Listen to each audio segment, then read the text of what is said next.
hadir kami informasikan termasuk Bapak Budiman Maliki. Selamat bergabung Pak Budiman Maliki di Zoom. Dia adalah komisioner KPU Poso, Ketua. Selamat bergabung Pak Budiman Maliki. Baik, kita akan mulai acara kita pada pagi hari ini. Kita awali dengan Bismillahirrahmanirrahim. Assalamualaikum warahmatullahi wabarakatuh. Salam sejahtera untuk kita sekalian. Syukur kehadirat Allah Subhanahu wa taala karena pada hari ini kita bisa berjumpa dan berkumpul untuk belajar bersama, dan hadir di tengah-tengah kita Ibu Dr. Amanda Nuril. Dia adalah seorang psikolog dari antropolog dari Universitas Indonesia. Bapak Ibu sekalian, mengawali acara ini, mari kita awali dengan melafazkan basmalah secara bersama-sama. Bismillahirrahmanirrahim. Selanjutnya menyanyikan lagu Indonesia Raya. Hadirin dimohon berdiri.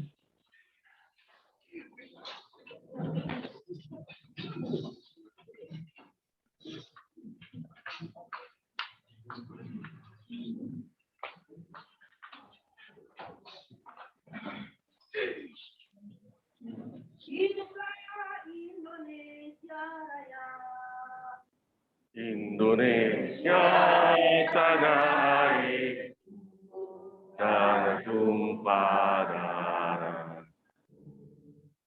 Di sana kamu berdiri, jadi paguyubu.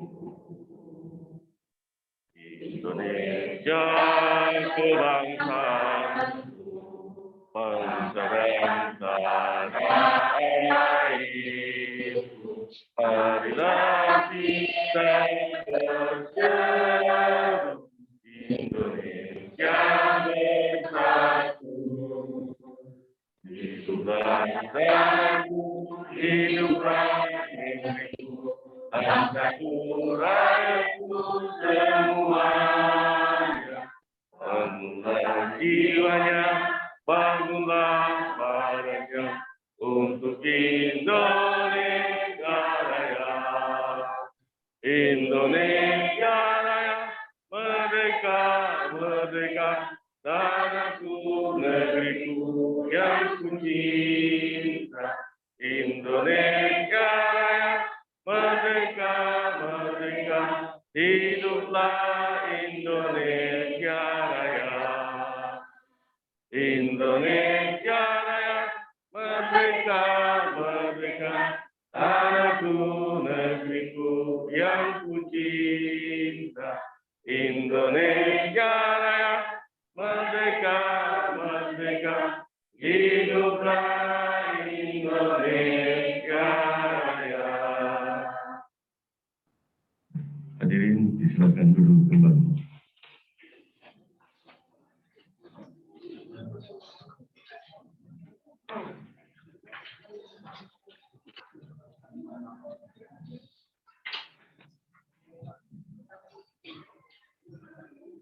Bapak Ibu tamu undangan yang kami hormati, doktor yang kami hormati, selanjutnya sambutan Ketua Sekolah Tinggi Agama Islam Poso yang dalam hal ini akan disampaikan langsung oleh Ketua 1 yang terhormat Bapak Putra Muhammad Afan Haji.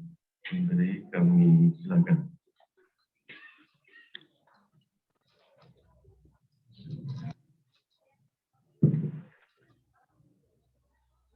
Assalamualaikum warahmatullahi wabarakatuh.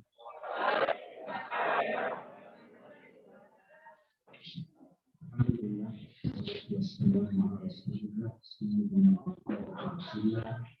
wa ala alihi wa ashabihi wa man tabi'ahum wa man tabi'ahum. Yang saya hormati seluruh pimpinan sekolah tinggi agama Islam Poso, bersama kita wakil ketua 3 Ismail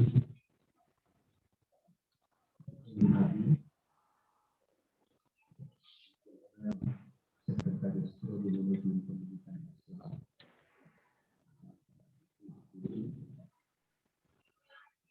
Ada beberapa orang dosen yang sempat hadir kesempatan ini, mahasiswa istimewa pada tahun kita Dr. Amanat Nulis. Beliau ini dosen di Universitas Indonesia.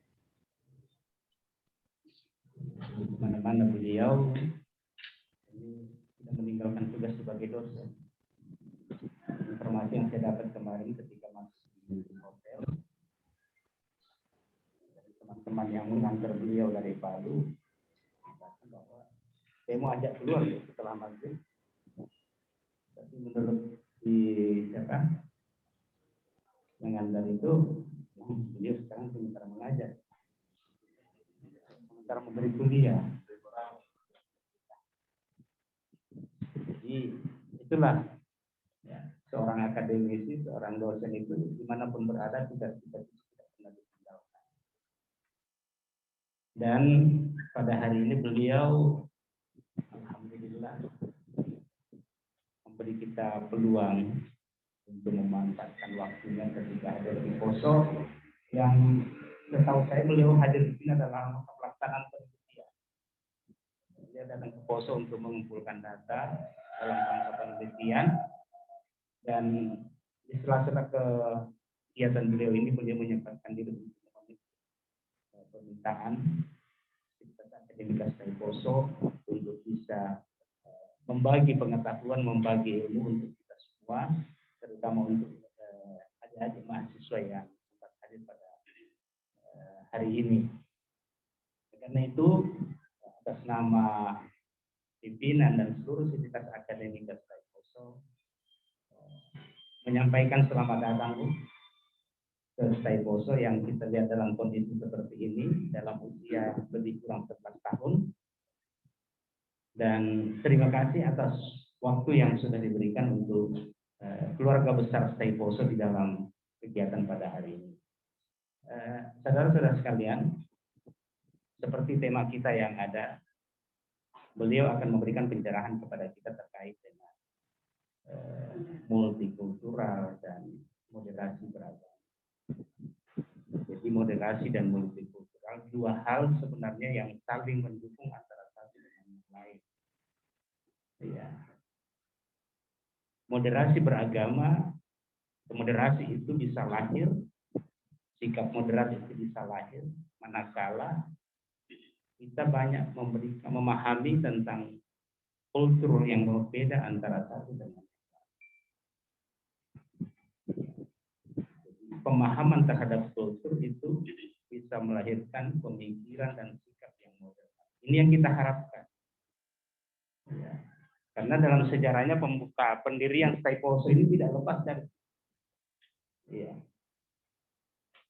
Dampak dari konflik yang terjadi itu salah satunya adalah lahirnya kelompok-kelompok masyarakat yang punya pemikiran-pemikiran yang radikal. Masyarakat kita yang muslim ini terkotak-kotak. Ya. Ada yang radikal, kemudian masih ada yang moderat, dan ada yang masuk ke paham-paham tradisional. Ini dampaknya ini. Nah, kalau yang masih berhadapan dengan masyarakat kita yang moderat, yang tradisional, mungkin masih agak bagus, tapi justru masyarakat kita banyak digiring pada pemikiran-pemikiran yang radikal. Menolak negara, menganggap paham keagamaan mereka hanya mereka yang benar, yang lain salah.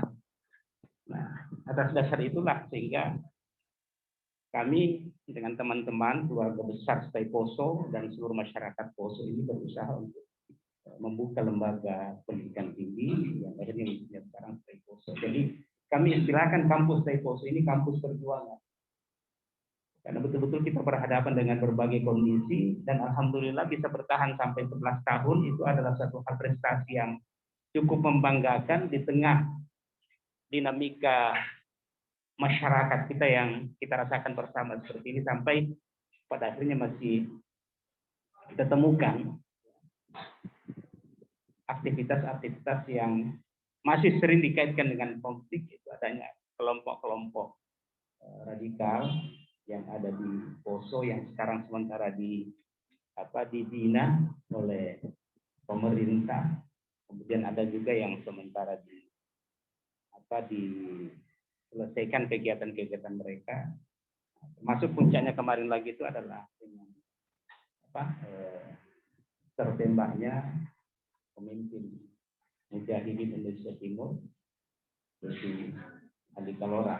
Saya tidak perlu bicara banyak tentang ini karena beliau tahu persis itu. Beliau tahu persis tentang itu. Nah, oleh karena itu, mari kita manfaatkan waktu kita sekarang ini, kehadiran beliau kita manfaatkan dengan baik, kita simak apa yang beliau sampaikan, dan insya Allah ini akan menjadi pencerah kita, tambahan pemahaman pengetahuan bagi kita dalam rangka menyikapi ya mana kita berada di tengah masyarakat yang dalam kondisi yang sekarang seperti yang kita rasakan. Oleh karena itu, atas nama Ketua dan pimpinan STAI Poso menyampaikan banyak terima kasih dan mohon kesediaan Ibu untuk memberikan pencerahan dalam bentuk studi general pada kesempatan hari ini. Kami tahu bahwa Ibu ini begitu sibuk, sehingga mungkin setelah sebentar ini, mungkin setelah dulu ya, akan balik ke Palu. Kemudian Selasa itu ada beberapa hal yang diselesaikan. Rabu beliau berangkat kembali ke Jakarta. Ya, itu yang saya dapatkan. Kenapa informasi saya dapat ini? Saya dapat dari Pak Dr. Lukman. Beliau kontak saya tadi pagi. Dia tahu saya ada di Poso, beliau kontak saya dan tolong dibantu Ibu itu sampai perjalanan balik ke Poso. Tolong jangan kasih naik mobil travel. Jangan beliau naik mobil travel karena kondisi Poso yang mungkin beliau masih merasa tidak aman, begitu katanya. Sehingga carikan mobil dan orang yang mengantar itu orang yang kita tahu. Begitu pesan beliau ke saya, jadi ini amanah. Ya, ini amanah untuk saya dan selaku seorang sahabat saya harus laksanakan itu. Oleh karena itu sekali lagi mari kita manfaatkan kesempatan ini untuk menimba ilmu dari beliau, menimba pencerahan, dan kita berharap apa yang kita lakukan pada hari ini adalah menjadi bagian dari amal ibadah kita kepada Allah Subhanahu wa taala. Dan terima kasih kepada teman-teman di STAI Poso yang sudah memberikan kegiatan ini, koordinasi yang dilakukan oleh Pak Wakil Ketua 3, Pak Ibrahim yang biasa dikenal dengan Duskin, sehingga acara ini bisa terlaksana. Itu barangkali dari saya selaku ketua yang mewakili pimpinan. Sekali lagi terima kasih dan mohon maaf manakala nanti dalam acara ini ada hal-hal yang tidak sesuai dengan harapan kita. Sekali lagi terima kasih. Assalamualaikum warahmatullahi wabarakatuh.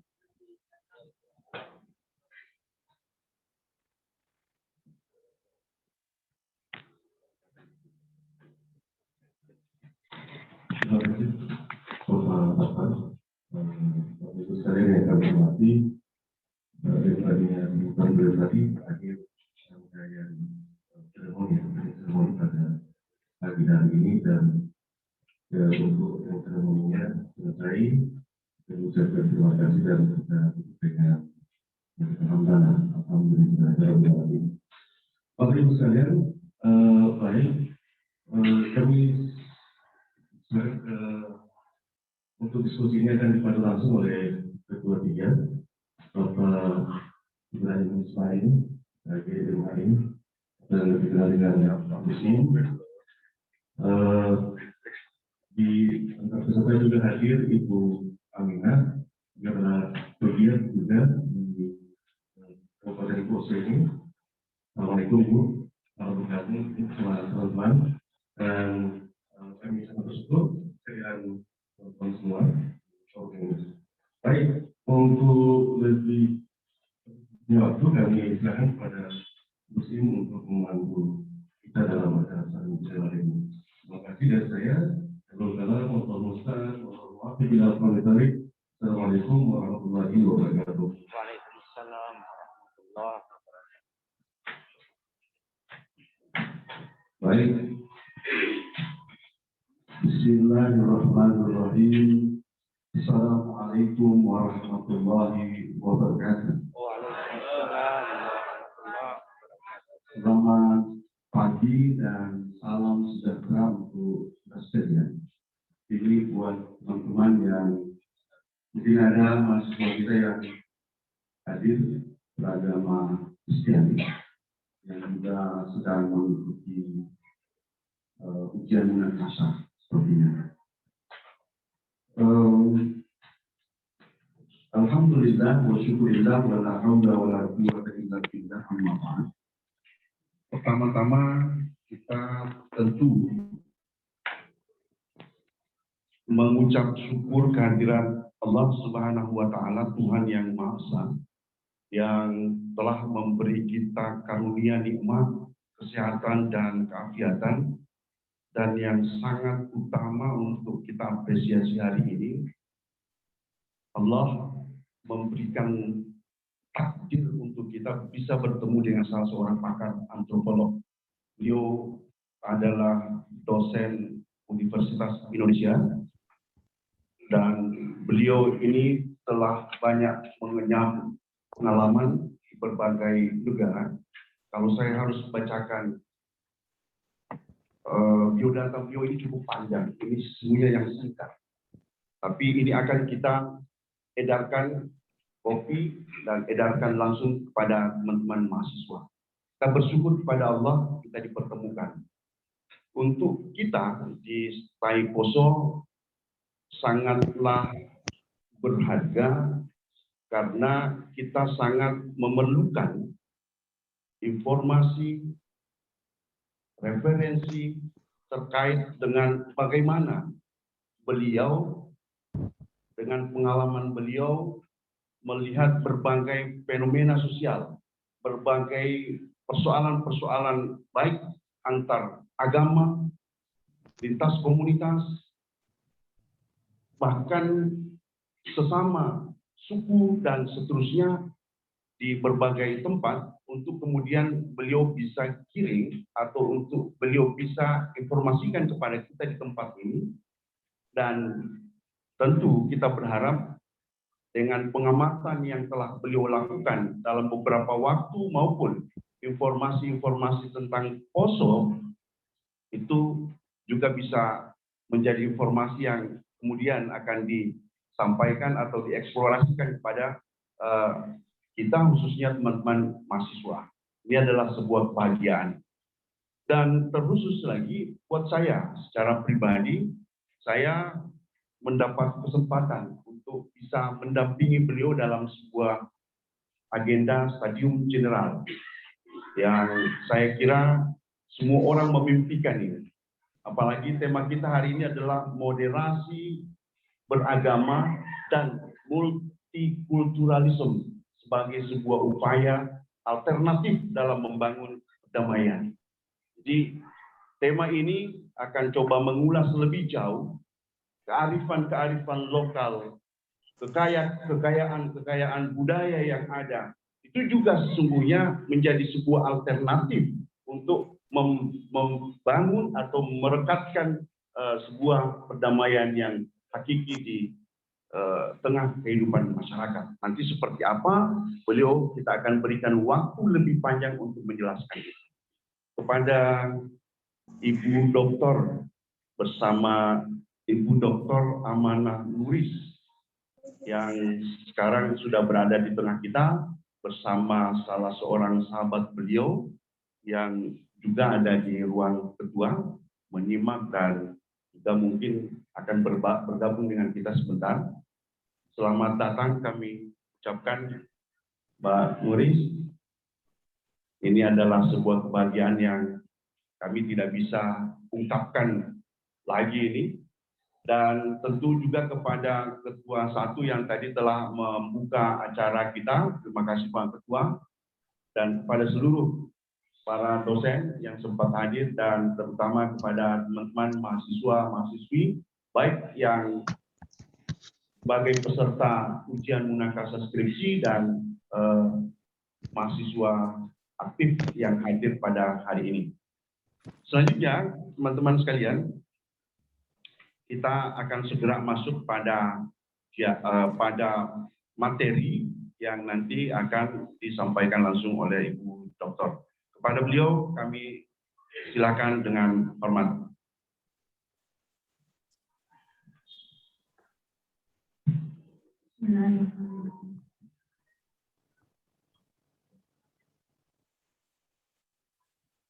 Assalamualaikum warahmatullahi wabarakatuh.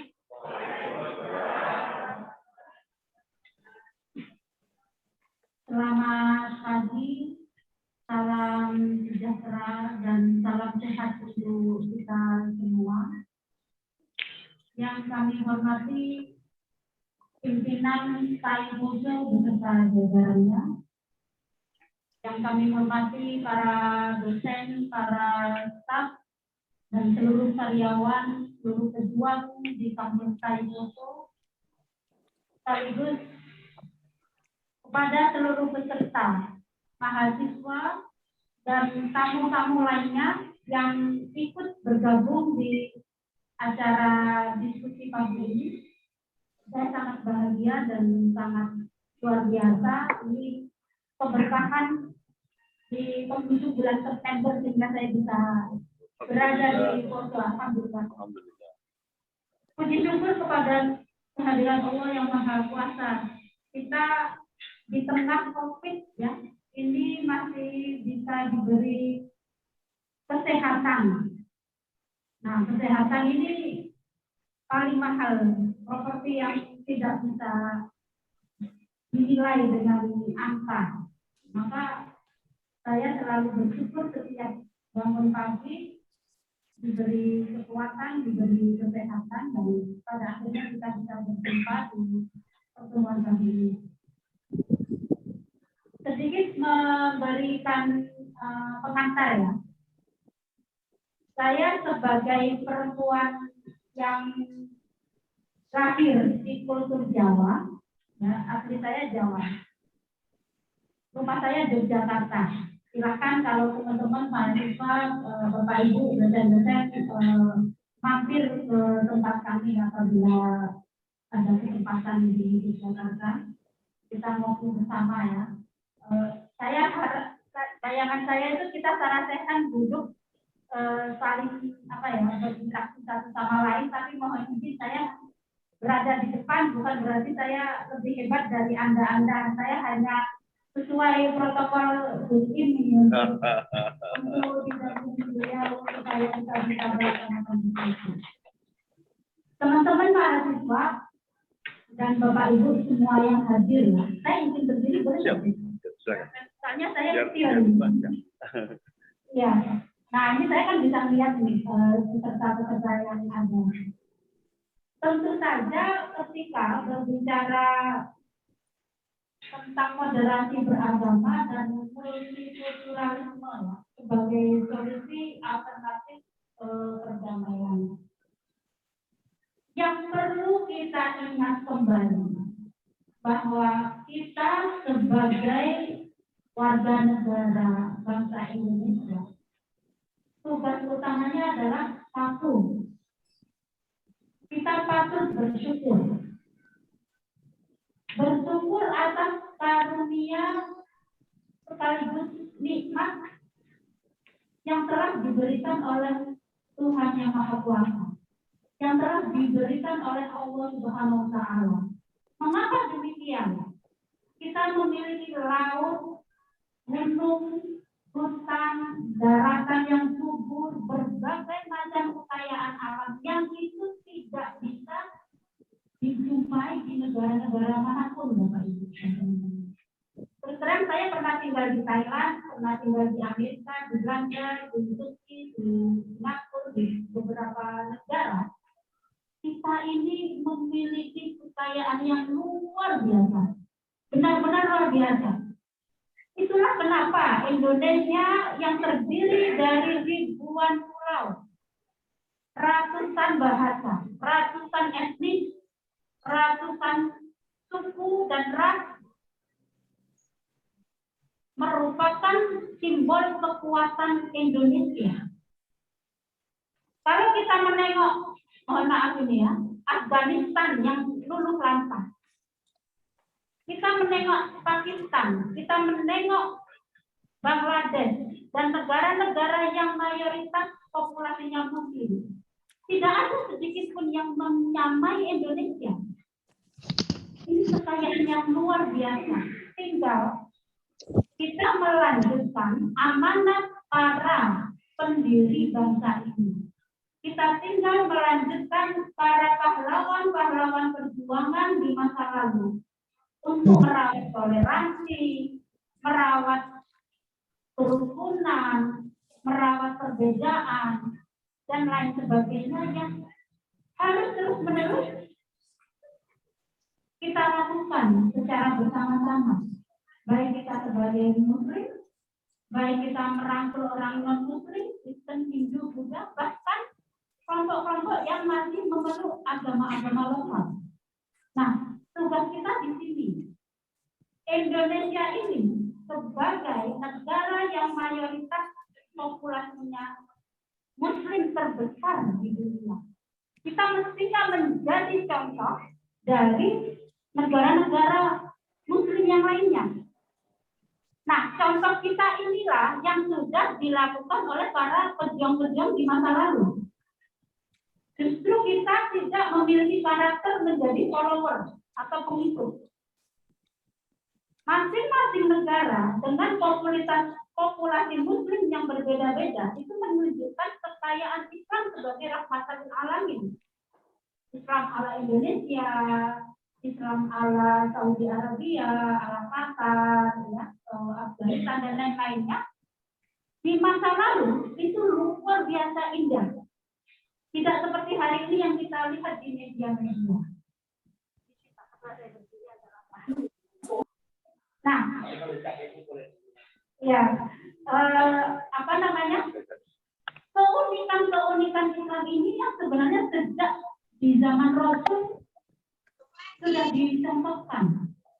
Kita tidak menjadi umat yang sifatnya meninggalkan nilai-nilai multikulturalisme atau kebudayaan. Kita menjadi umat Muslim yang menjunjung tinggi nilai-nilai lokal. Karena apa? Esensi Islam adalah pada ajaran tasawuf. Ajaran tasawuf adalah menggerakkan spirit Islam sebagai perjuangan identitas keagamaan kita dalam konteks kehidupan transendental, hubungan kita terhadap Tuhan yang Maha Esa dan hubungan kita terhadap sesama. Sesederhana itu. Islam mestinya ini dijalankan dengan cara kebahagiaan, kedamaian. Nah, dua hal ini juga kita sebagai orang Muslim Indonesia. Islam yang ramah, bukan Islam yang suka marah-marah. Nah, Islam yang ramah ini yang bagaimana? Ya, kita melihat realitas yang ada sebagai konsep rahmatan lil alamin. Kita tidak bisa memaksakan manusia bentuknya sama. Itulah kenapa Tuhan menciptakan berbagai macam agama-agama, keyakinan, kepercayaan, dan seterusnya. Nah, posisi Islam di mana? Posisi di Islam ada di tengah-tengah, bermoderasi. Kita tidak bisa memaksakan seluruh dunia menjadi jenis manusia yang sama. Tidak mungkin itu terjadi. Sejarah sudah membuktikan. Kalau kita melihat bagaimana perkembangan agama-agama di dunia, itu jumlahnya banyak sekali. Ada sekitar 4.500-an agama di dunia. Nah, di Indonesia, apakah agama ini hanya 6? Ternyata tidak. Selain 6, masih ada banyak ratusan agama-agama lokal. Nah, inilah PR kita, bahwa narasi yang disebut agama sesat, mohon maaf ya saya, dan lain sebagainya, itu merupakan bagian dari politisasi sebuah gerakan keagamaan yang akan menggiring kita pada konflik-konflik. Jika kita terjebak pada narasi penggiringan itu, kita tidak jauh beda nasibnya seperti Pakistan, Bangladesh, Afghanistan, dan lain-lain. Kita mau nggak digiring ke situ? Saya kira sungguh tidak relevan. Karena Indonesia memiliki ciri khas keislaman yang unik.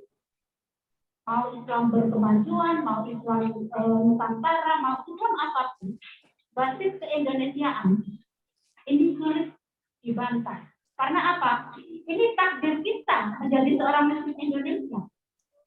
Tidak mungkin kita itu tumbuh dan besar hanya mengkonsumsi kurma misalnya. Karena kita lahir sebagai masyarakat yang mengkonsumsi sagu, yang mengkonsumsi ikan. Kita tidak bisa terus-menerus ikut-ikutan mengkonsumsi pola-pola kehidupan yang dilakukan oleh orang non-Indonesia. Apabila kita mengadopsi itu, punya potensi konflik, punya potensi kekerasan, bahkan punya potensi-potensi yang memecah belah umat kita sendiri. Nah, belakangan ini sering terjadi fenomena itu ya. Jadi saya sebagai antropolog itu berpikir ada yang hilang di dalam masyarakat kita sehingga cara beragama kita itu justru tidak muncul dari tradisi nenek moyang kita. Padahal jelas-jelas di dalam Al-Quran, di dalam pelajaran masa lalu, Nabi menjunjung tinggi tradisi-tradisi lokal. Tidak ada narasi yang memaksakan bahwa misalnya Islam ala Indonesia itu harus sama dengan Islam ala negara X. Yang menyamakan Islam itu adalah perilakunya, bukan sebatas simbol-simbolnya. Jadi perilaku kita lah yang menunjukkan seberapa Islami kita ini. Apa itu perilaku Islami? Kita adil, kita bermoderasi, kita menghargai, menghormati orang-orang yang di luar agama kita. Itu jelas dalam sejarah perjanjian Madinah tentang hubungan antar agama. Ini Rasul di masa lalu mengajarkan itu. Nah, persoalannya kenapa Indonesia ini belakangan mengalami semacam perpecahan? Karena kita jangan-jangan belum memahami Islam dalam konteks multikulturalisme. Ini yang kelompok A berjalan dengan kelompok A, kelompok B berjalan dengan kelompok B, dan seterusnya. Sehingga terkotak-kotak. Bisa nggak kita menciptakan suasana Islam yang moderasi, mau kelompok apapun, tidak terbatas oleh merek-merek organisasi apapun, kita akan menjadi bangsa yang kuat. Saya membayangkan Indonesia dengan jumlah penduduk yang ratusan juta, tidak ada di dunia manapun, tapi kita punya ciri khas tersendiri. Nah, ini Sulawesi ya. Saya terus terang jatuh cinta dengan Sulawesi. Berkali-kali saya berkunjung ke Sulawesi Utara, Sulawesi Selatan, Sulteng, dan lain-lain. Ini masyarakat Sulawesi itu diberi kekayaan jauh lebih melimpah dari masyarakat Jawa. Anda bisa bayangkan. Saya makan ikan itu 7 kali atau 10 kali mati ya. Ikan yang saya makan ini. Nah, di sini sekali mati langsung bisa dimakan. So, luar biasa, Jo. Nah, ini hal sepertinya sepele dan kecil ya, mungkin Anda sehari-hari ya menganggap seperti angin lalu saja. Kalau saya sebagai orang Jawa melihat indahnya tentenan, melihat indahnya ampana dan lain-lain, jangan sampai kufur nikmat. Kita ini bangsa besar dengan kekuatan dan kekayaan yang besar. Secara geopolitik punya potensi diadu domba oleh kepentingan-kepentingan luar. Nah, kita ini jangan sampai terprovokasi oleh ideologi-ideologi di luar esensi kebinekaan. Ya, ini amanat yang luar biasa. Zaman dulu para pejuang tidak punya waktu untuk berleha-leha. Perjuangan di masa lalu luar biasa berat. Nah, kita yang sedang menikmati hasil kemerdekaan ini melanjutkan cita-cita bangsa, prinsip-prinsip Pancasila, prinsip-prinsip Bhinneka Tunggal Ika, dan lain-lain yang memang perlu kita junjung secara bersama. Bapak, Ibu, dan para dosen, saya itu ingin menyampaikan, ini kita sedang berada pada era baru yang disebut teknologi digital. Apabila kita tidak bisa atau kurang bisa beradaptasi mengenai perkembangan global ini, justru kita akan tergerus. Pengangguran, kemiskinan, pengaruh radikalisme yang itu bukan dari benih Indonesia, pengaruh politik-politik yang justru membuat kita saling bunuh-bunuhan, tengkar, dan lain-lain, atau kita ingin seperti itu? Sampai kapan kita menjadi bangsa yang maju? Hancurnya Afghanistan sekarang, luluh lantahnya Afghanistan sekarang, itu bukan persoalan kemenangan ideologi agama. Itu yang terjadi adalah penggulingan terhadap pemerintahan yang sah dengan menggunakan dalih-dalih ideologi keagamaan yang menimbulkan kekerasan kemanusiaan. Sampai hari ini sebelum saya berangkat ke Syria, apa yang terjadi di Afghanistan, para perempuan, anak-anak, yatim piatu dengan mudah dibunuh. Apa ini Islam? Saya kira tidak. Islam tidak seperti itu. Orang miskin, perempuan, bahkan banyak yang menjadi pelajar di Afghanistan. Mohon maaf, kenyataannya begitu. Secara simbol sebagai Muslim, justru prostitusi di negara-negara konflik seperti Afghanistan atau Pakistan, prostitusinya tinggi, angka HIV-nya tinggi, HIV tinggi. Nah, gimana kita sebagai seorang Muslim? Islam yang mensyaratkan kesehatan, keadilan, pembelaan terhadap hak-hak perempuan dan anak itu dijunjung tinggi sejak zaman Rasul. Bagaimana perjuangan Sayyidah Siti Fatimah, Aisyah, Siti Khadijah dan seterusnya. Justru kita lah yang ingin melihat Islam bukan dari sisi politik. Nah, hari ini yang disorot oleh dunia Islam dari sisi politik. Kita selalu didefinisikan oleh orang-orang Barat, Islam identik dengan radikal, Islam identik dengan teroris, dan seterusnya ini. Wah, tugas saya makin berat saja ini sebagai antropolog Indonesia. Jadi inilah yang ingin saya ajak teman-teman di Poso khususnya. Sejarah masa lalu yang ada di Poso itu mestinya menjadi pelajaran kita bersama. Kita manusia yang punya hati. Islam mengajarkan cinta kasih. Islam mengajarkan kebersamaan. Ketika Gus Im saya cubit tangannya, pasti tangan kirinya Gus Im ikut sakit juga. Ketika Anda membayangkan berislam dan beragama dalam konteks keluarga, bayangkan ya, beragama itu seperti kita berkeluarga saja lah. Ketika ada adiknya yang dicubit, kita merasa nggak tega, kita merasa sakit hati juga. Ketika ada saudaranya yang dibantai, kita merasa. Nah, begitu juga dalam beragama. Tugas kita adalah bagaimana membina kerukunan-kerukunan. Apabila kita meninggalkan tradisi-tradisi dan tinggalan nenek moyang, itu justru kita melukai prinsip-prinsip moderasi beragama. Yang rugi kita sendiri. Indonesia ini sering sekali dalam sejarah peradaban. Sebagian masyarakat yang tidak peka dengan ini justru terprovokasi oleh pengaruh-pengaruh di luar keindonesiaan dan itu justru merugikan kehidupan kita sendiri dalam berbangsa dan bernegara. Nah, saya ingin melanjutkan lagi ya tentang moderasi beragama. ideal atau prinsip tasamu.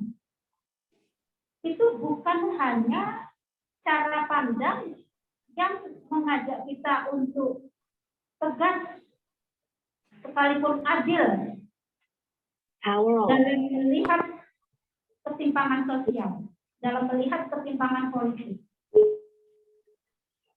Islam perlu didefinisikan kembali dalam konteks Indonesia yang berkaitan dengan prinsip-prinsip multikulturalisme. Bayangkan ketika budaya-budaya dan tradisi-tradisi lokal yang ada berganti menjadi tradisi-tradisi di luar Indonesia, itu justru kita sama halnya dibawa pada arus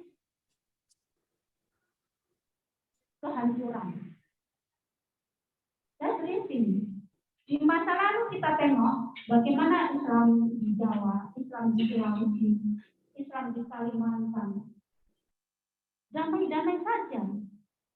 Karena apa? Kita tidak terprovokasi oleh benih-benih di luar keindonesiaan.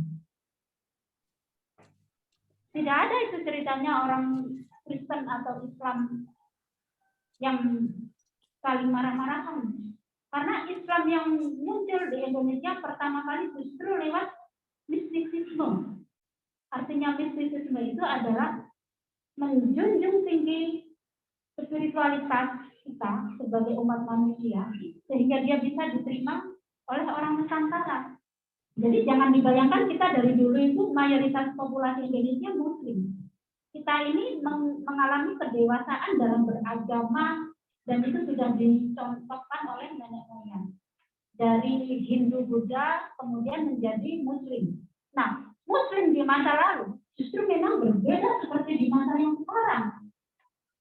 Poso dulu tidak ada seperti sekarang itu. Maluku atau Ambon, Papua dan lain sebagainya. Apapun yang berkaitan dengan benturan kebudayaan, benturan keagamaan itu sebenarnya motif politik. Politik meluluhlantahkan, menghancurkan sendi-sendi ekonomi orang sipil. Kita tidak pandai-pandai mengikuti arus dan pengaruh ini. Salahnya, dapat cinta salah di sini. Kita akan rentan pelintir oleh kepentingan-kepentingan dunia internasional yang tidak menyukai kerukunan antar umat beragama di Indonesia. Lagi gue nggak mau nikah. Bangsa dan negara-negara yang iri terhadap Indonesia.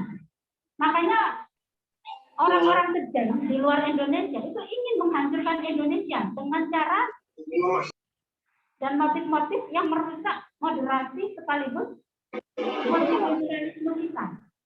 Jadi betapapun hadirnya agama-agama, tradisi-tradisi dan kebudayaan-kebudayaan lokal itu bagian dari ciri khas Indonesia.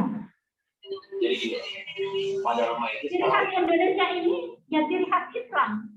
Jangan dibayangkan orang-orang yang punya tradisi lokal tidak Islami. Justru disitulah Islam ini perlu digali secara komprehensif, secara menyeluruh. Kita tidak bisa lagi menerjemahkan Islam secara ideologi politik. Artinya ideologi politik adalah sebuah prinsip yang ingin merebut kekuasaan-kekuasaan atas nama agama. Kita bayangkan Saudi Arabia ya, yang pusat keislaman di sana, itu masyarakatnya sudah mulai modern. Tidak mau lagi terjebak oleh ideologi-ideologi yang menghancurkan identitas kebudayaan Saudi Arabia. Jangan dibayangkan di Saudi Arabia itu semuanya Muslim, tidak.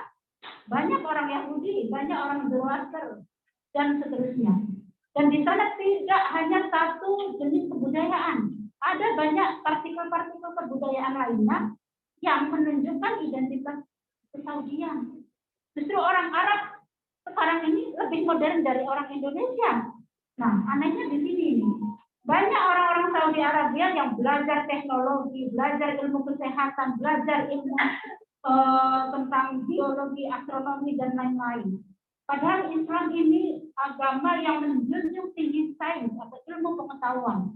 Tetapi kita masih terjebak pada isu-isu receh tentang oh ini halal, ini haram, oh ini surga, oh ini neraka. Padahal itu urusan yang di atas. Nah, Islam jauh lebih mulia dari itu. Islam jauh lebih luas dari itu. Dan Saudi, Iran, Irak, masyarakatnya sudah advance atau maju ke berbagai belahan dunia. Sementara kita di sini masih terjebak isu-isu di masa lalu. Nah, ini bagaimana cara kita meresponnya? Saya kira negara-negara seperti Qatar, ya, seperti Iran dan lain-lain itu memberi inspirasi buat kita orang Indonesia, termasuk bahkan Saudi Arabia. Saya punya banyak teman di Saudi Arabia karena saya terlibat dalam salah satu pemikirannya luar biasa. Melihat mereka ini sebenarnya tidak ada salah yang diberitakan media tentang yang kaku, yang ini tidak. Nah, Indonesia ini kemudian justru malah kita terjebak pada isu-isu yang membawa pertengkaran, konflik satu sama lain. Jadi di sinilah letak kita.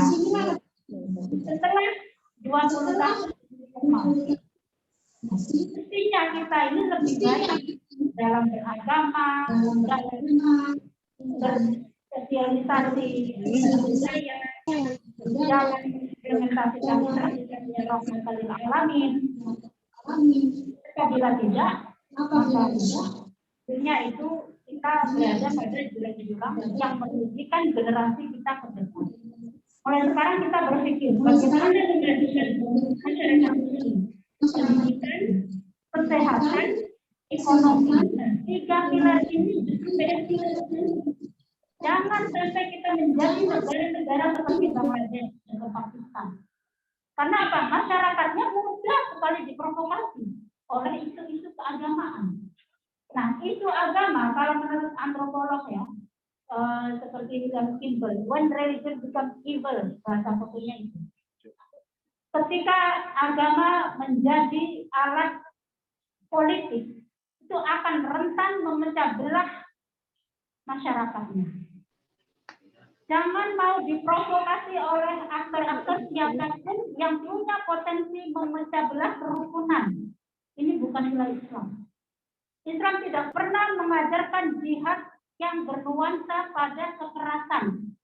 Jihad yang sesungguhnya seperti apa yang dikatakan oleh Sayyid Hussein Nasr, yakni sebuah perjuangan internalisasi kita sebagai umat muslim terhadap Tuhan Yang Maha Kuasa, terhadap sesama umat manusia. Tidak ada jihad dalam interpretasi yang menunjukkan indikasi bahwa kita boleh melakukan kekerasan. Bahkan seekor semut pun ini tidak boleh kita injak semena-mena. Islam pun ada yang mengajarkan itu. Nah, inilah tantangan kita ya. Islam ini bukan agama yang penuh dengan kekerasan. Islam ini agama yang penuh dengan kasih sayang. Islam ini agama yang penuh dengan perjuangan pembelaan atas hak-hak kaum perempuan dan anak-anak. Karena apa? Di tangan perempuan peradaban dunia akan bisa maju apabila para perempuannya mengalami kemajuan dalam aspek pendidikan. Lihatlah orang-orang atau masyarakat yang non-muslim. Jujur terus terang, kalau saya survei, kita belum bisa menyaingi dalam konteks skill teknologi, kemampuan ekonomi, kemampuan kedokteran. Mestinya kita, ini jihad yang dilakukan kalau menurut saya semacam. Jadi jihad-jihad mengembangkan Islam yang bisa bertarung dalam kancah dunia global dan tidak terjebak pada ideologi-ideologi politik yang punya nuansa kekerasan-kekerasan.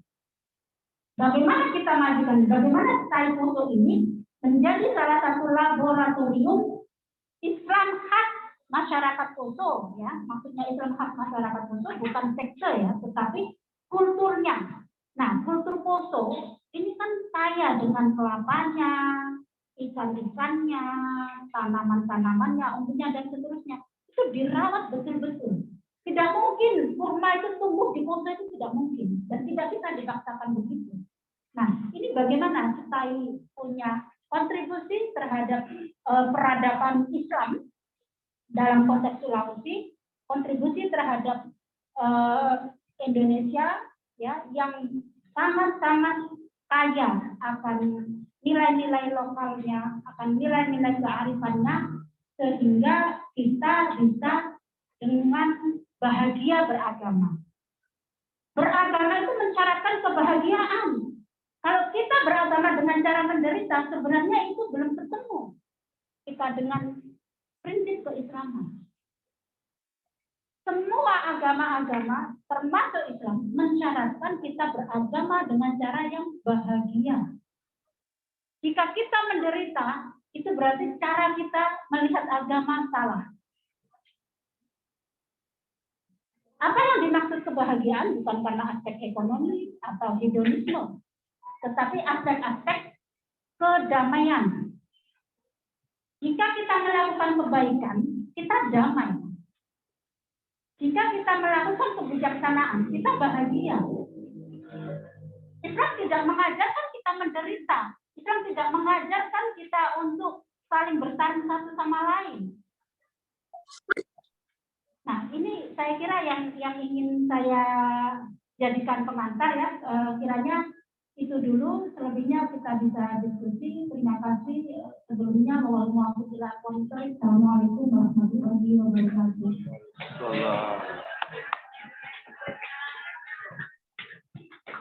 Iya, saya kira aplausnya tidak terlalu ramai. Gimana? Oke.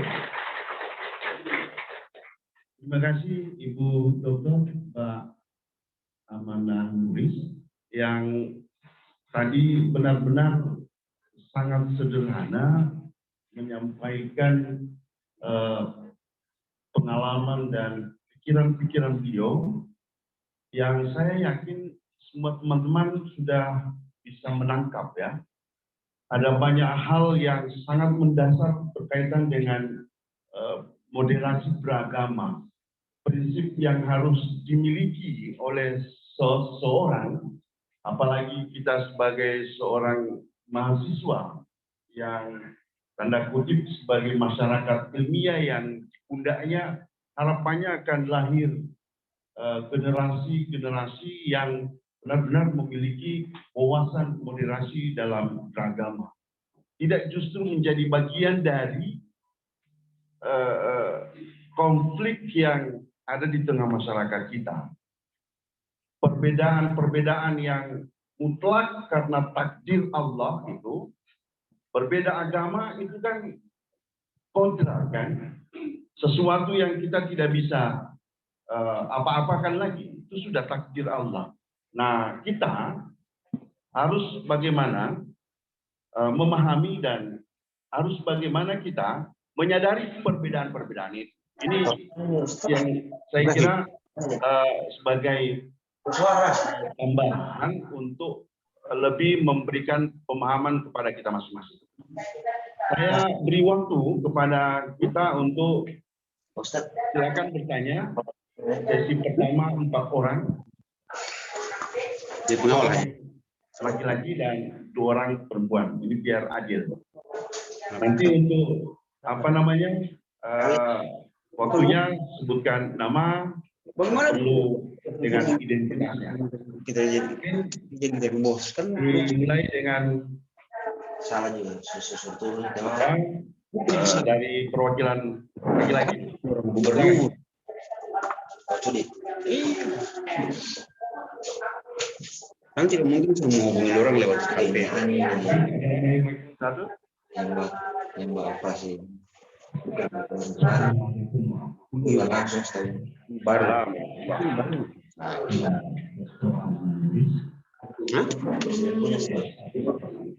Ini barang belum selesai.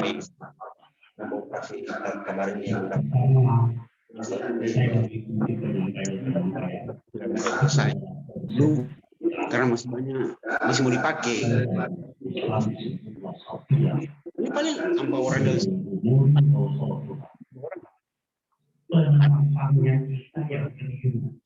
motor dalam balik berbeda dulu dan kami dipoto. Dengan konsep pertentangan menurut Islam itu kita terapkan. Yang persoalan adalah tidak ada yang center bahwa kita masyarakat Poso ini masyarakat yang sangat majemuk. Saya satu contoh dari pedalaman Lore. Saya bersaudara lebih banyak yang Kristen. Nah, ada yang tidak sampai di masyarakat kita khususnya Kristen. Yang pertama saya ingin sampaikan bahwa mudah-mudahan ini menjadi sebuah sampai.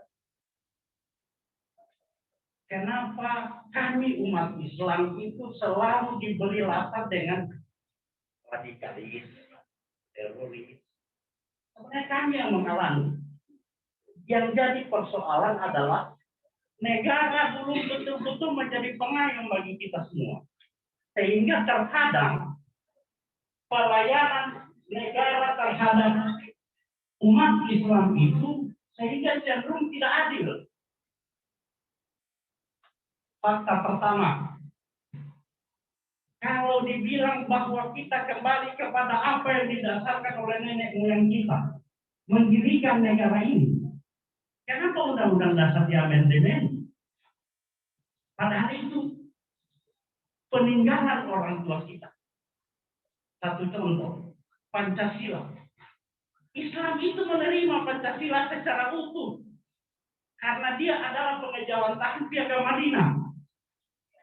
Di dalamnya diterapkan tentang bagaimana toleransi antar umat beragama. Contoh Pancasila, Piagam Madinah pertama, Piagam Jakarta pertama kan sila pertamanya 12 kata. Tapi itu dihapus. Karena umat Islam sangat menghargai perbedaan. Sehingga menjadi ketuhanan yang Maha Esa.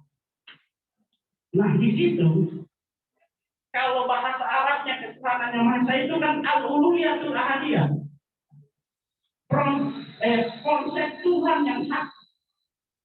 Kalau negara mengejawantahkan ke satu Tuhanan tadi ini, tidak akan kacau kita. Karena saringannya hanya satu. Indonesia mengakui satu Tuhan.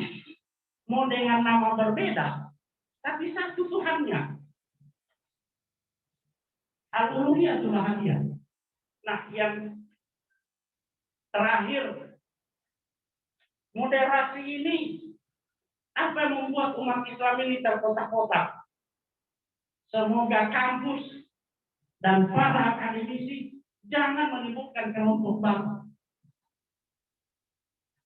Kenapa? Di saat kita mengatakan kami kelompok moderat, dianggap aliran baru. Kami Islam Nusantara, dianggap aliran baru.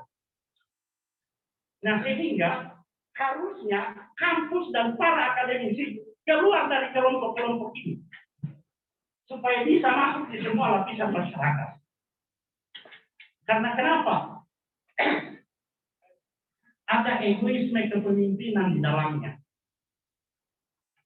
Ulama yang radikal pada akhirnya ingin menjadi pemimpin juga. Dipolitisasi. Akhirnya itu yang Mbak bilang tadi. Ada egoisme ketokohan. Menggunakan agama untuk merebut bangsa ini. Nah, di sisi yang lain, para pemimpin kita yang dipercayakan, dia cenderung lebih menyayangi orang lain daripada umat Islam. Sebagai pemilik bangsa yang mayoritas. Satu contoh kecil dalam toleransi. Islam itu jelas. Akidah, ibadah tidak boleh berubah. Kenapa kita berkelahi? Karena berkelahi kita dari sisi yang furu'iyah, yang cabang. Model jilbabnya harus lain. Sampai persoalan cadar tidak bercadar kita berkelahi. Padahal yang sebenarnya Islam tidak mempersoalkan itu. Yang bercadar ikut istri para nabi. Benar. Tapi jangan paksakan sama orang lain. Karena umat Islam itu mudah. Perempuan itu auratnya seluruh badannya kecuali muka dan tangan, telapak tangan. Berarti boleh dong tidak bercadar. Cuma itu konsepnya. Kemudian contoh di masyarakat. Kita juga yang selain umat Islam belum memahami kita. Contoh yang disebut kerukunan toleransi. Kita umat Islam jelas. Kalau ibadah, sholat, puasa. Tapi kalau agama tetangga, dia ulang tahun, dia ibadah. Nah, bagaimana mungkin kita sama-sama duduk pada satu ulang tahun nanti ibadah? Ini yang harus ditransfer. Bahwa Islam itu ini. Harusnya dihargai. Kemudian, seorang Islam dilarang makan babi dan apa yang menjawab dari babi tersebut. Harusnya kita sampaikan kepada orang lain. Bahwa kami bukan cuma babi. Tempatnya babi, bekas masakannya, tapi tidak ada ulama yang menyampaikan ini kepada orang lain. Sehingga kalau saya saya bilang sama masyarakat, kenapa saya tidak makan bekas tempat makanan? Karena Islam menyatakan hilang najisnya babi itu kalau dicuci dengan 7 kali, salah satu dengan tanah. Itu harus disampaikan kepada umat lain. Ini tidak ada ulama yang berani menyampaikan. Karena kenapa? Katanya tidak toleran kalau kita sampaikan. Padahal ini harus kita buka. Ini fakta yang kami sampaikan. Semoga menjadi saran untuk kita semua. Salam masyarakat Poso, Bu Dokter. Semoga ini menjadi satu sampel perdamaian.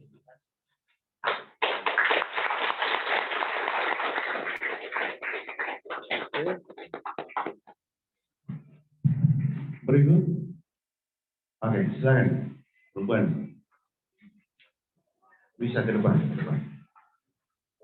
Bisa yang singkat, padat ya. Waktu kita sangat pendek. Assalamualaikum warahmatullahi wabarakatuh. Nama saya Rohani Hidayati dari Fakultas Ekonomi Syariah. Terima kasih kesempatan ini. Yang saya perlu meminta penjelasan kepada Ibu, saya ingin dijelaskan secara detail yang mana menyangkut dengan mudik futur Raisme dengan judulnya kan, bahwa memang masyarakat walaupun kita sudah dibilang mahasiswa, kadang-kala sebagian mahalnya tidak berfungsi untuk mengetahui apa yang dimaksud menghormati pendapat orang lain, suku budaya, bangsa dan agama. Kebanyakan banyak yang bertanya. Seperti kejadian di Sulawesi Tengah kemarin, gempa, bencana terjadi karena perbedaan bahwa banyak perbedaan yang ditimbulkan dengan suku adat budaya di Sulawesi Tengah. Bagaimana kita ingin mengetahui bahwa melarangnya, ada yang melarang dia secara kekerasan, ada yang menegur bahwa itu tidak seharusnya seperti itu. Bahwa memang di Sulawesi Tengah berbagai macam budaya. Kemarin terjadi gempa, ada yang bilang bagaimana ada yang sirik sampai memotong kambing, memotong hewan, buang di laut sampai terjadi bencana. Sedangkan bencana yang kita pahami adalah kehendak dari Allah Subhanahu Wa Taala, hanya kita disuruh membenahi diri, bukan untuk karena adat istiadat itu. Saya juga suku Gorontalo, kadang kalau sudah hari, bagi yang sudah baru, pasti kita mengadakan syukuran beat.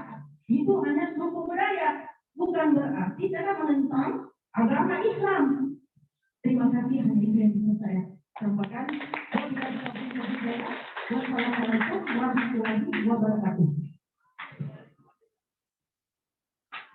Oke, dua saja dulu ya. Saya kira dari dua penanya tadi cukup luar biasa, dan yang menjadi pertanyaan dari sahabat atau mahasiswa kita atas nama Sahir ini juga penting karena menyebut seperti ada Islam Nusantara, Islam berkemajuan, itu seperti apa? Dalam pertanyaan saya menangkap bahwa harusnya kita tidak perlu lagi, begitu ya. Bahkan kita, nah ini saya kira ini makanan dan cukup referensinya Ibu Dokter kita ya, terkait dengan Islam Nusantara dan seterusnya. Saya silakan, Pak. Terima kasih Bapak Sahir ya. Pertanyaan yang cerdas. Memang kalau kita tarik kembali secara antropologis ya, masyarakat Nusantara itu kan ada yang tinggal di pegunungan, di pesisir, di perbukitan, dan di perkotaan.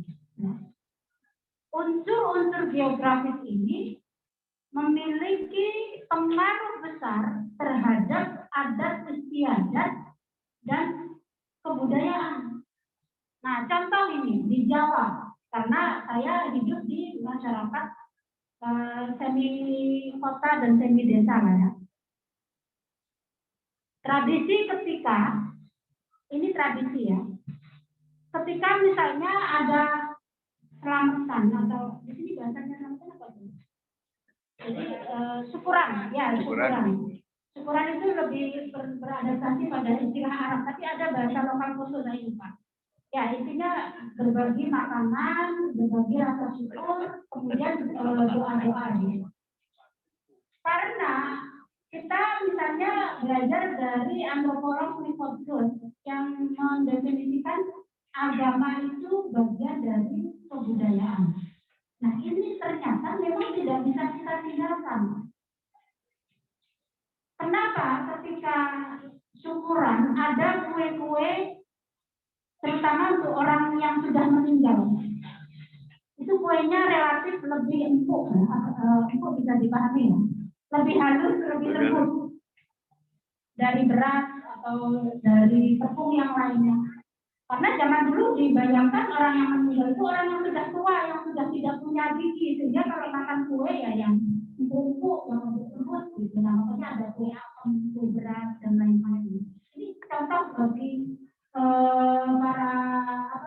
para antropolog yang membayangkan apa makna dari kebudayaan lokal.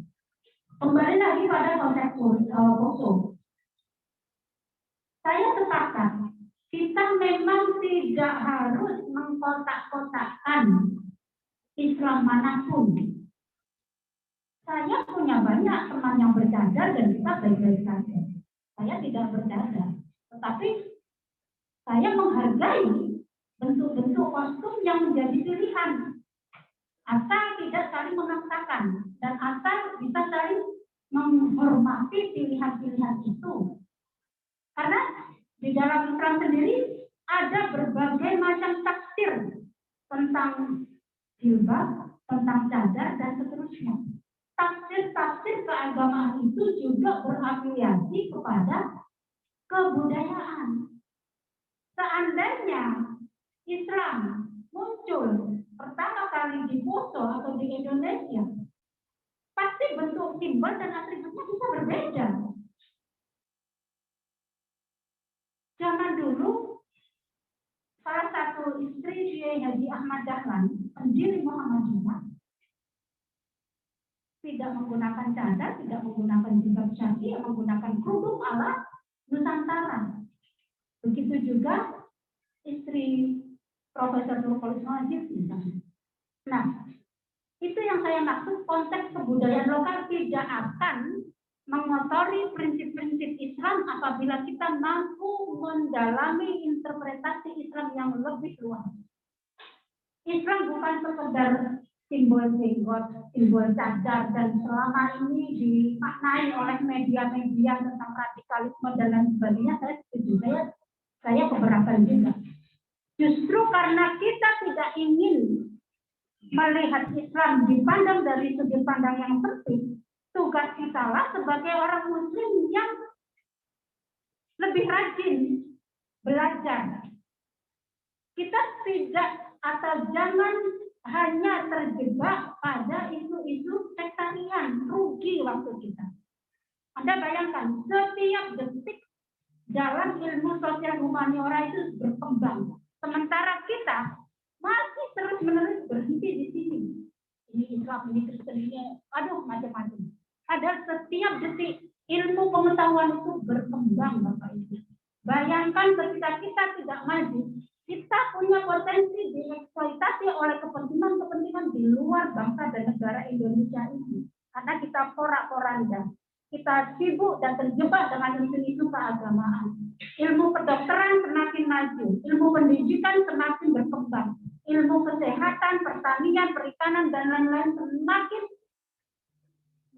melebar luas. Sementara kita terjebak pada sisi ini yang membuat kita terkungkung. Kemiskinan, pengangguran, dan lain-lain, otomatis tidak heran. Ada sebagian yang terjebak pada pengaruh-pengaruh ideologi radikal ekstremisme.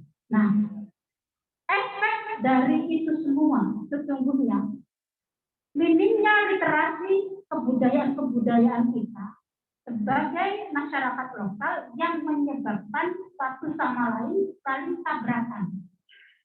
Saya setuju Islam mau diekspresikan dengan cara apapun, asal kita tidak saling melukai, tidak saling melakukan kekerasan, dan tidak saling menghina satu sama lain. Tidak hanya sesama umat Islam, tetapi sesama umat manusia. Jadi yang lebih penting dan lebih utama dari Islam itu adalah kemanusiaan. Almarhum Gus Dur pernah bercerita, ya, bahwa sekuat apapun gerakan politik atas nama Islam, kalau mencederai kemanusiaan, kalau sampai melibatkan titik darah, peperangan, konflik, dan perpecahan, itu tidak bisa atas nama Islam. Itu sudah di luar konteks Islam. Karena yang lebih penting dari Islam adalah kemanusiaan.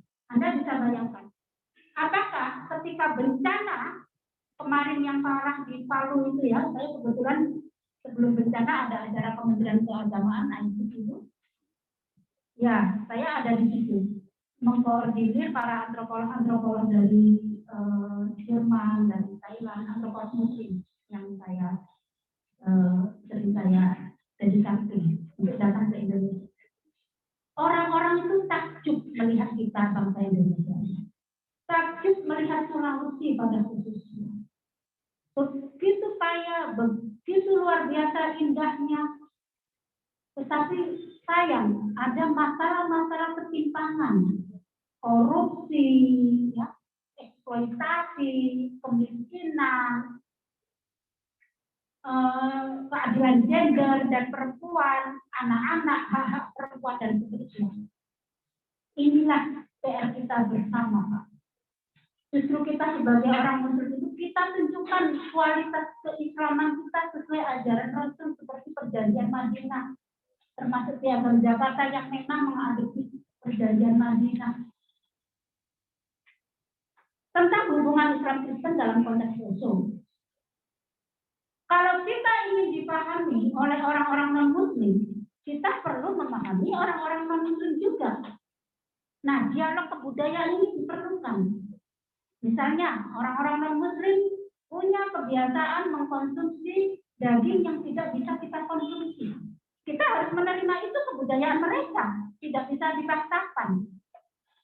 Begitu juga kita harus mampu menyampaikan dengan cara-cara kasih sayang. Jangan dengan cara-cara intoleran. Jika kita tidak ingin dilabeli sebagai kelompok-kelompok agama yang punya kecenderungan radikalisme dan terorisme, harusnya kita tunjukkan bahwa kita tidak begitu.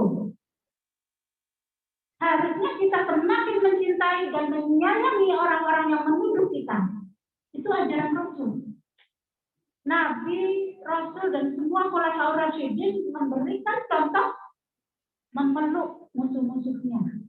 Bukan justru memerangi, bukan justru membunuh, dan justru kita semakin tunjukkan bahwa Islam adalah agama yang penuh dengan cinta kasih. Terkait dengan egosentrisme politik, ya. Begini, Pak. Sesungguhnya tidak ada indikasi yang mengarah pada diskriminasi. Karena secara undang-undang, secara hukum semuanya jelas. Kita dilindungi seluruh umat, seluruh warga Indonesia mendapatkan hak-hak ekonomi, ekspresi agama, ekspresi kebudayaan, dan apapun. Dilindungi oleh pemerintah dan negara. Apabila ada isu yang mengatasnamakan orang Islam didiskriminasi, itu sebenarnya bisa saja politik-politik lokal yang memang terjadi. Tetapi dalam konteks negara, ini ketika Indonesia melanggar undang-undang, kita dapat teguran PBB. Saya aktif juga di PBB. Indonesia mendapat teguran PBB apabila melakukan diskriminasi terhadap kelompok. Dan tidak mungkin. Kalau kita survei, kurang apa kita ini? Yang mayoritas Muslim. Indonesia ini mayoritas Muslim. Kita diberi ruang oleh negara dengan dana yang lebih besar dibanding agama-agama lain. Bagaimana mungkin kita didiskriminasi? Kalaupun memang ada kasus salah seorang non-Muslim yang kemudian ramai, itu isu politik. Sekarang kita lihat, Anda bayangkan menjadi seorang Kristen di negara non-Muslim. Saya pernah mengalami menjadi minoritas waktu hidup di Amerika atau waktu hidup di Belanda. Kalau Anda melihat Islam dari perspektif kosong, Anda akan melihat ketidakadilan dan lain-lain. Tapi cobalah keluar yang lebih luas lagi.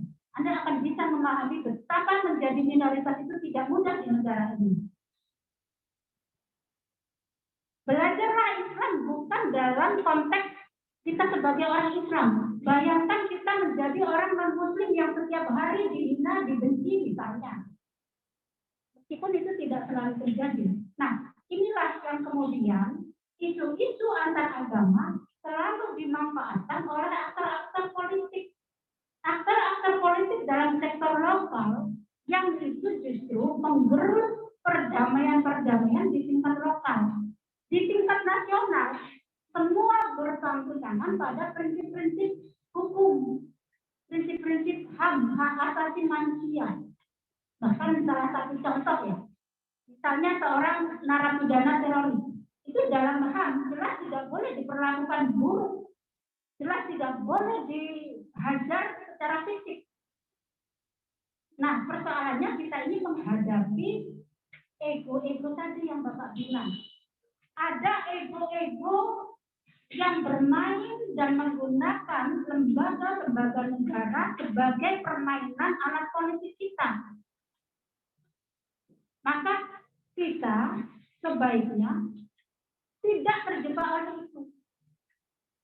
Tugas kita adalah konsisten melanjutkan nilai-nilai Islam rahmatan lil alamin, melanjutkan nilai-nilai kenusantaraan kita secara budaya, secara keberagaman sebagai takdir Allah yang tidak bisa ditawar-tawar.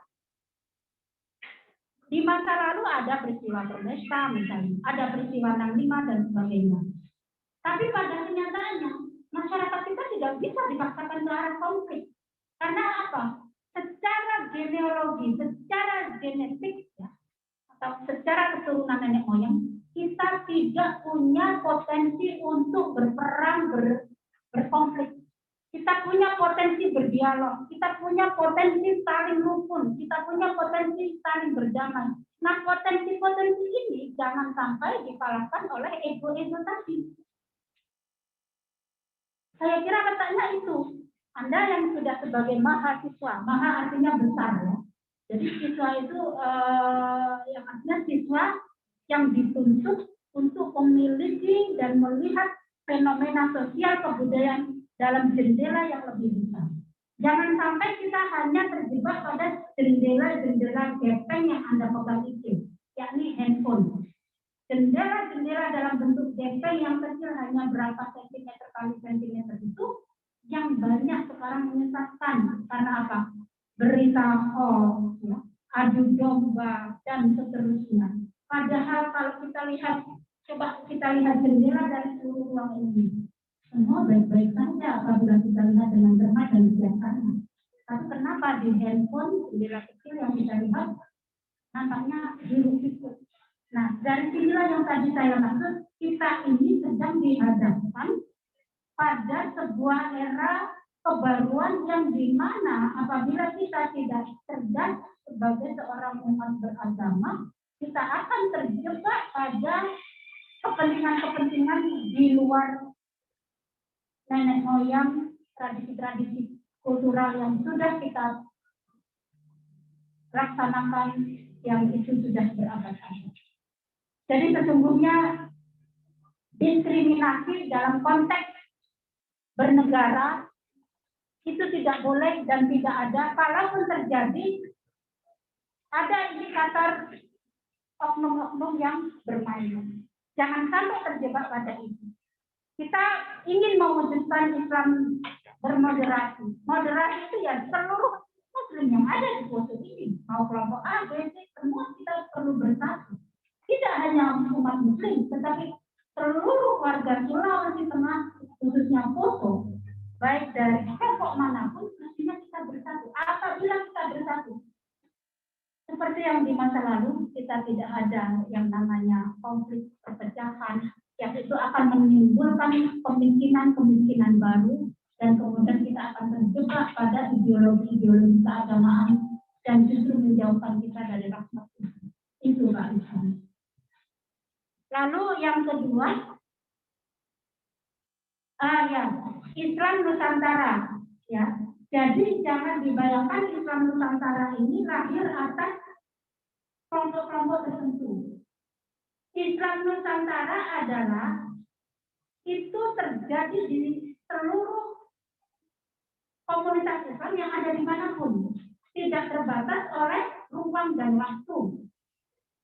Kalau menurut Anthony Reis, ya, sejarawan yang banyak meneliti Indonesia selama puluhan tahun, jika itu beliau murid-muridnya bilang begitu, jika Anda ingin mengenal Indonesia, mengenal masyarakat Asia, bukan hanya Indonesia ya, Asia itu ada Hong Kong, Taiwan, Korea dan seterusnya termasuk Indonesia. Jika Anda ingin mengenal masyarakat Asia, Anda harus datang ke Indonesia. Ini luar biasa. Kita itu dihargai oleh dunia internasional dengan keunikan-keunikan yang kita miliki. Tidak ada negara manapun di dunia yang memiliki ribuan pulau seperti kita, ribuan perbedaan yang ada, ratusan bahasa, ratusan etnis, ras dan sebagainya yang itu hanya ada di Indonesia. Maka Islam Nusantara itu seperti apa? Islam Nusantara ini artinya Islam yang menjunjung tinggi pada nilai-nilai kearifan yang itu berorientasi pada kemajuan. Selama ini dipahami Islam Nusantara adalah yang lahir dari kelompok-kelompok atau organisasi tertentu. Itu salah, saya koreksi. Ya. Di Saudi Arabia bisa saja kita bilang Islam Nusantara. Karena apa? Menjunjung tinggi nilai-nilai kemanusiaan, menjunjung tinggi nilai-nilai moderasi keberagaman. Islam di Qatar bisa saja Islam Nusantara. Islam di Indonesia bisa saja lebih Nusantara. Ini hanya soal pembahasaan. Artinya Islam Nusantara itu adalah Islam yang menjunjung tinggi nilai-nilai kemanusiaan, keadilan dan berpihak pada isu-isu baik keadilan perempuan, anak-anak dan seterusnya. Jadi bukan hanya soal kelompok. Saya sepakat waktu itu Bapak tadi bilang kita tidak ingin terjebak pada sektor-sektor atau kelompok-kelompok tertentu sehingga menyebabkan pengkotak-kotakan. Saya setuju, memang harusnya Islam rahmatan lil alamin ya. Cuman untuk membahasakan itu yang lebih mudah diingat, kita kadang menggunakan Islam Nusantara. Nah, Islam Nusantara itu tidak hanya terjebak oleh pada kelompok, yaitu luas, tidak terbatas oleh ruang dan waktu dan tempat. Mau di Poso, mau di Palu, mau di Jakarta, mau di Kalimantan, yaitu bagian dari Islam Nusantara saja. Selagi menjunjung tinggi nilai-nilai kemanusiaan dan rahmatan ke alamin. Itu tadi untuk Bapak. Yang kedua, bagaimana multikulturalisme ya dalam konteks moderasi beragama. Jadi begini Bu, menarik ya berbicara tentang bencana. Kenapa kita selalu berpikir kebencanaan ini identik dengan pemahaman yang kita miliki tanpa kita membaca pengetahuan-pengetahuan yang lain. Islam menjunjung tinggi ilmu pengetahuan, ilmu geografi, ilmu fisika, ilmu kimia. Secara arkeologi, bencana terjadi itu memang setiap 100 tahun sekali. Bukan karena adatnya yang salah atau tradisinya yang salah. Sebelum bencana terjadi, para peneliti, para ilmuwan sebenarnya sudah mengingatkan kepala daerah bahwa tidak akan lama wilayah X ini mengalami peristiwa kebencanaan. Nah, ini kan ilmu pengetahuan, ini sains. Jadi bukan model ramalan ya. Kebencanaan itu sesuatu yang bisa diprediksi. Disinilah letak pentingnya ilmu pengetahuan. Artinya ilmu pengetahuan bukan berarti tidak melibatkan spiritualitas. Semakin kita mempelajari kimia, semakin kita mempelajari fisika, biologi, geografi, antropologi, justru kita akan banyak berkomunikasi dengan Tuhan Yang Maha Kuasa. Kita akan melihat betapa ajaibnya cara Tuhan menciptakan partikel-partikel atom, menciptakan nilai oceanografi. Dan sayangnya yang mengkaji itu kenapa yang bukan yang non-muslim? Gitu loh. Kita ini selalu terjebak pada fanatisme keagamaan yang tidak berhenti dan tidak membuat kita maju. Orang-orang atau sarjana-sarjana non-muslim itu bisa saya katakan kadang lebih memahami Islam ya. Karena sudah jauh perjalanannya. Kita bayangkan dalam teori biologi tentang gen, luar biasa ini kalau kita bedah dari sisi Islam. Tetapi justru kita melupakan itu. Kita berbicara tentang oceanografi atau ilmu tentang kesamudraan.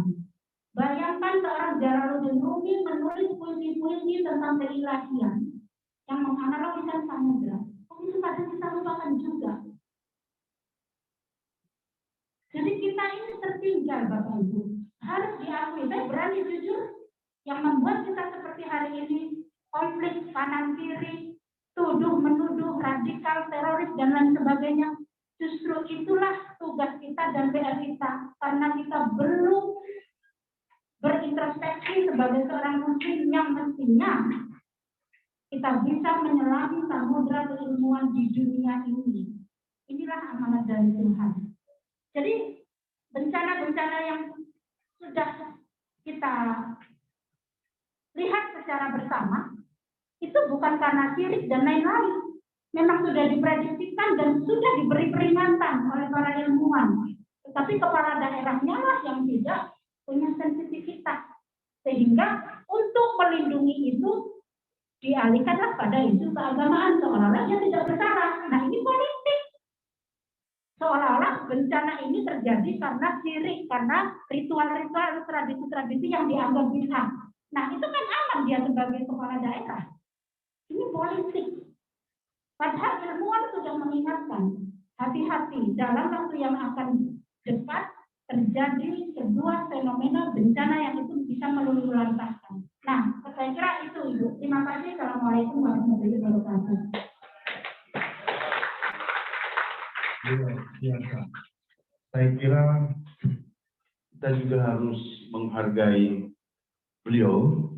Beliau ini harus diberi waktu untuk istirahat. Karena setelah ini beliau juga sudah akan segera balik kanan mungkin ke Palu.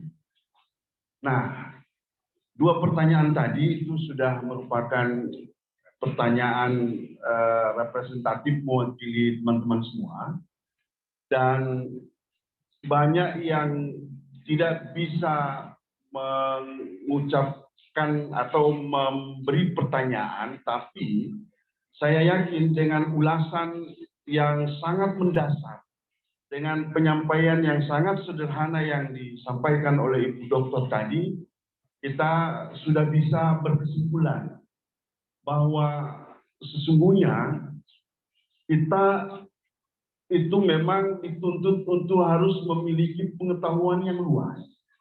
Kita tidak boleh terjebak pada jendela-jendela kecil yang apalagi hanya sebesar handphone yang ada, yang memang kita tahu di sana ada banyak informasi, dan ternyata informasi itu banyak yang belum bisa langsung kita benarkan. Masih membutuhkan klarifikasi dan pembacaan, pengkajian lebih dalam, apalagi kita sebagai seorang mahasiswa. Saya kira kita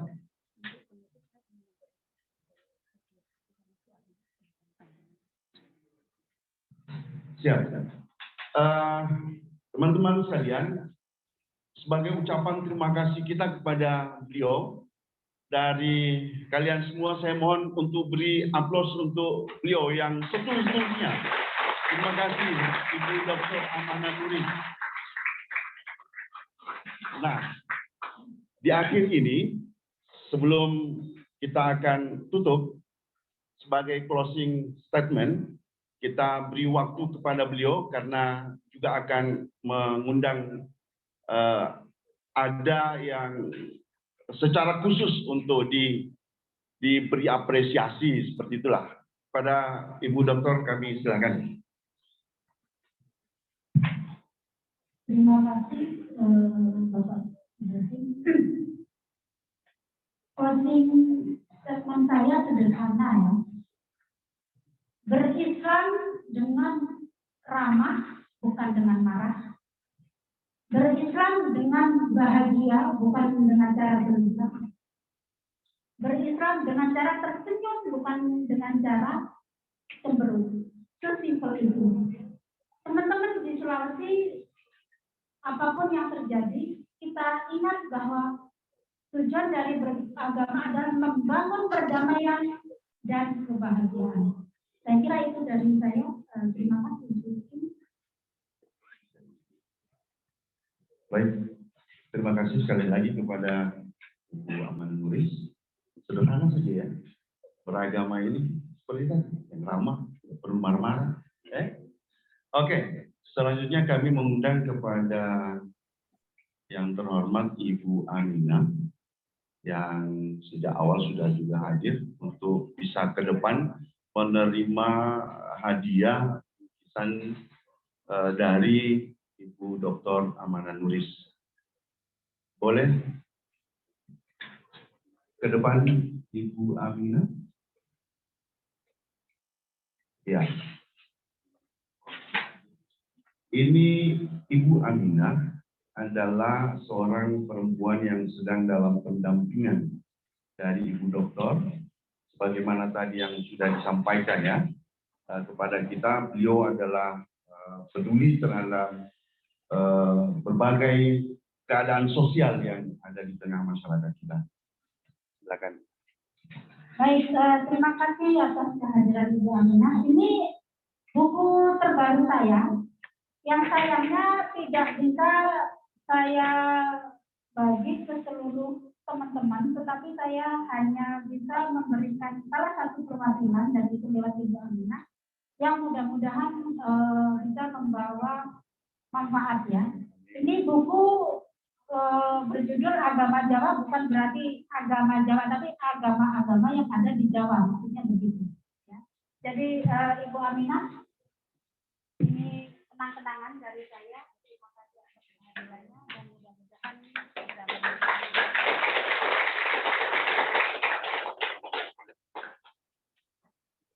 Hitung nih, hitung. Aduh.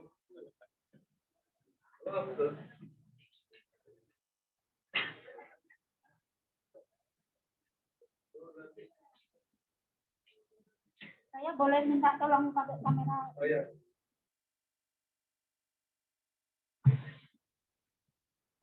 Bisa foto lagi.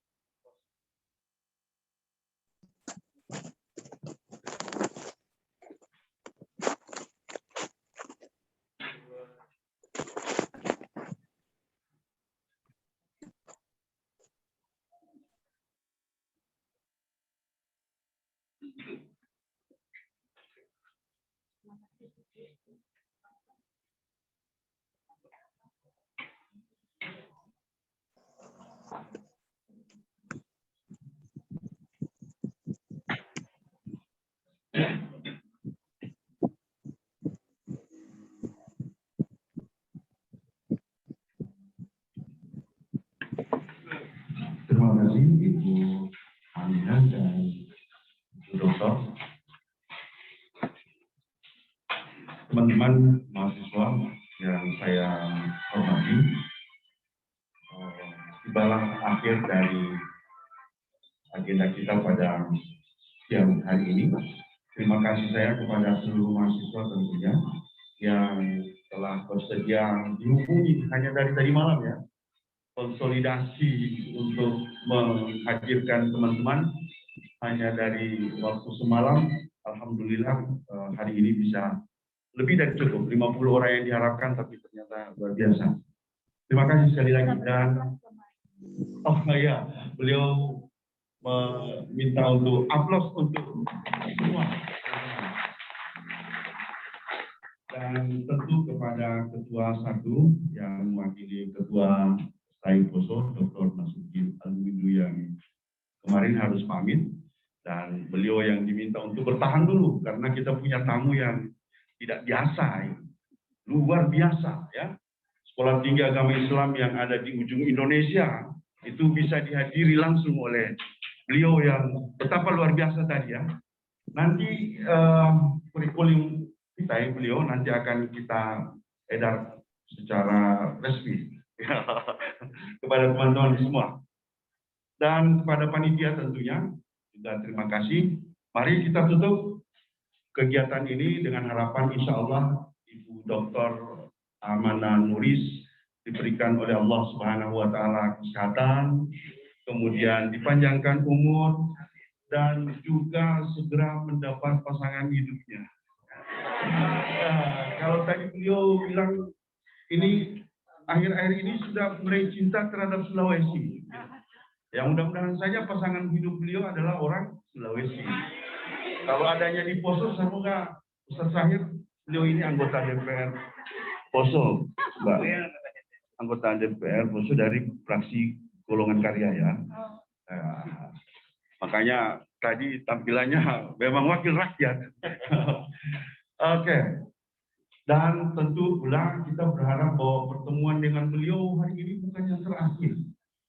Kita berharap beliau akan berkunjung, mungkin akan dijadwalkan khusus nantinya untuk Stai Poso. Karena Stai Poso lagi dalam perjuangan, alhamdulillah beberapa waktu kami akreditasinya mendapat penilaian B ini, baik. Semoga dengan kehadiran beliau lagi, kita bisa dapat predikat amat baik A ya, karena ini Makanya tadi saya bilang tidak bisa kita ukur dengan materi ya kehadiran beliau, tidak bisa. Tetapi kehadiran beliau ini menjadi bukti bahwa sekolah tinggi agama Islam Meski dengan kesederhanaannya seperti ini, insya Allah akan mampu melahirkan orang generasi yang paham akan Islam yang rahmatan lil alamin. Islam yang diemban, Islam yang menjadi dakwah kita adalah Islam rahmatan lil alamin. Saya kira itu. Mari kita tutup dengan bersama membaca hamdalah. Alhamdulillahirabbil alamin. Wallahul musta'an wa billahi taufiq wal hidayah. Allahumma muwaffiq ila aqwamit thariq. Wassalamualaikum warahmatullahi wabarakatuh. Waalaikumsalam warahmatullahi wabarakatuh. Beliau